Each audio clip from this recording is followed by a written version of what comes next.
There's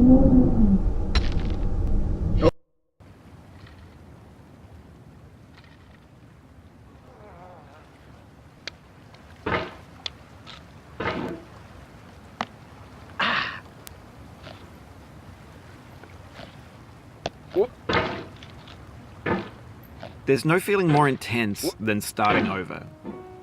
If you deleted your homework the day before it was due, as I have, or if you left your wallet at home and you have to go back after spending an hour in the commute. If you won some money at the casino and then put all your winnings on red but it came up black. If you got your best shirt dry cleaned before a wedding and then immediately dropped food on it. If you won an argument with a friend and then later discovered that they just returned to their original view. Starting over is harder than starting up. If you're not ready for that, like if you've already had a bad day, then what you're about to go through might be too much. Feel free to go away and come back. I'll be here. Alright, thanks for coming with me on this trip. I'll understand if you have to take a break at any point. Just find a safe place to stop and quit the game. And don't worry, I'll save your progress, always, even your mistakes. This game is a homage to a free game that came out in 2002, titled Sexy Hiking. The author of that game was Jazuo, a mysterious Czech designer who was known at the time as the father of B games. And B games are rough assemblages of found objects. Designers slap them together very quickly and freely, and they're often too rough and unfriendly to gain much of a following. They're built more for the joy of building them than as polished products. In a certain way, Sexy Hiking is the perfect embodiment of a B game. It's built almost entirely out of found and recycled parts, and it's one of the most unusual and unfriendly games of its time. In it, your task is simply to drag yourself up a mountain with a hammer. And that act of climbing, in the digital world or in real life, has certain essential properties that give the game its flavor. No amount of forward progress is guaranteed. Some cliffs are too sheer or too slippery. And the player is constantly, unremittingly in danger of falling and losing everything. Anyway, when you start Sexy Hiking, you're standing next to this dead tree that blocks the way to the entire rest of the game.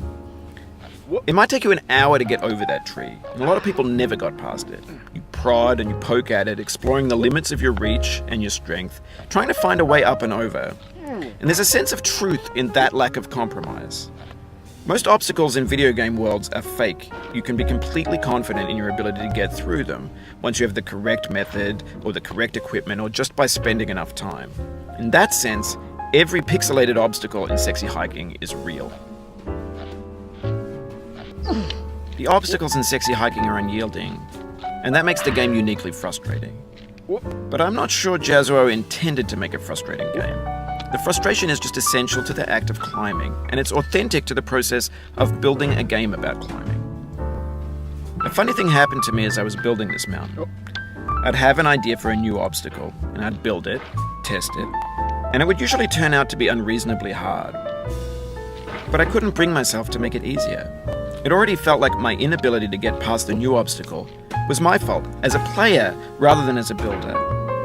Imaginary mountains build themselves from our efforts to climb them, and it's our repeated attempts to reach the summit that turns those mountains into something real.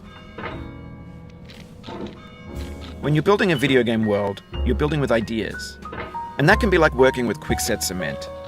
You mold your ideas into a certain shape that can be played with, and in the process of playing with them, they begin to harden and set until they're immutable, like rock. And at that point, you can't change the world. Not without breaking it into pieces and starting fresh with new ideas. For years now, people have been predicting that games would soon be made out of prefabricated objects, bought in a store and assembled into a world. And for the most part, that hasn't happened, because the objects in the stores are trash. I don't mean they look bad or that they're badly made, although a lot of them are. I mean they're trash in the way that food becomes trash as soon as you put it in the sink. Things are made to be consumed and used in a certain context, and once the moment is gone, they transform into garbage. In the context of technology, those moments pass by in seconds. Over time, we've poured more and more refuse into this vast digital landfill that we call the internet. It now vastly outnumbers and outweighs the things that are fresh and untainted and unused.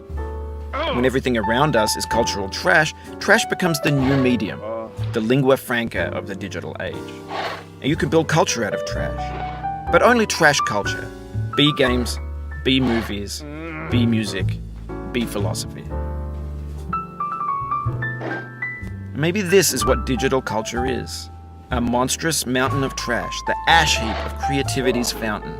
A landfill with everything we ever thought of in it. Grand, infinite, and unsorted. There's 3D models of breakfast, Gen X's fanfic novels, scan magazines, green screen Shia LaBeouf, banned snuff scenes on LiveLeak. Facebook's got lifelike bots with unbranded adverts and candid shots of Kanye and Taylor Swift mashups, car crash epic failed GIFs, Russian dashcam vids, discussions of McRibs, discarded, forgotten, unrecycled, muddled, rotten, untitled. Everything's fresh for about 6 seconds, until some newer thing beckons and we hit refresh. And there's years of persevering disappearing into the pile, out of style, out of sight.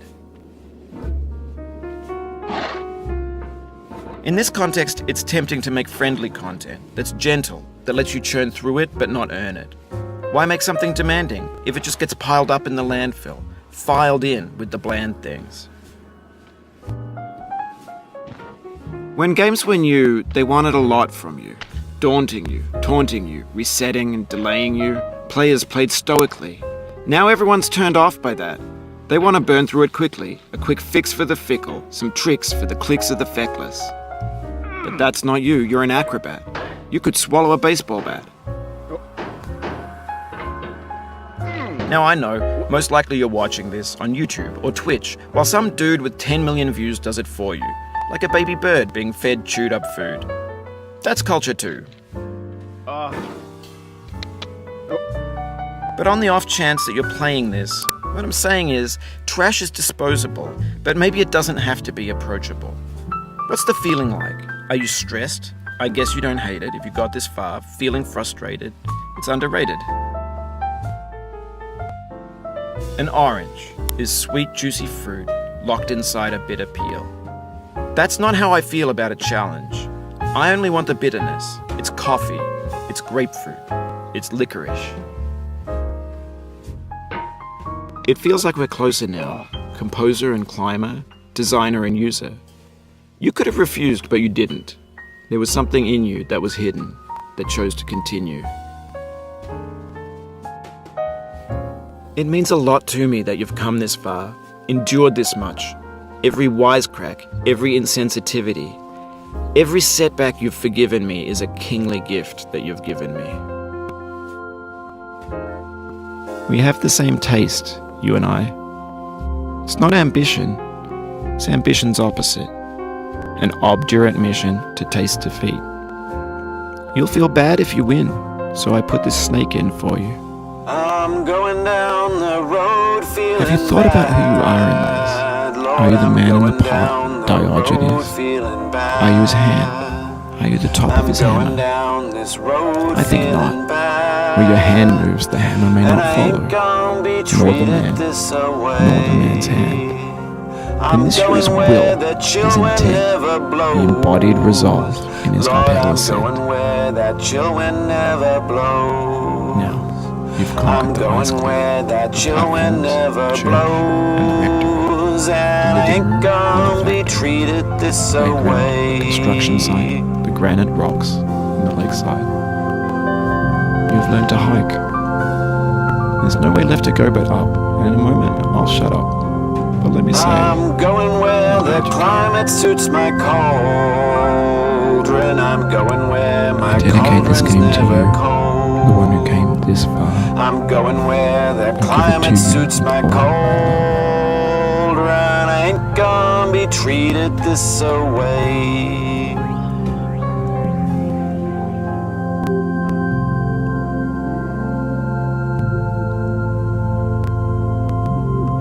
I'm going down this road feeling bad. Lord, I'm going down this road feeling bad. I'm going down this road feeling bad, and I ain't gonna be treated this way.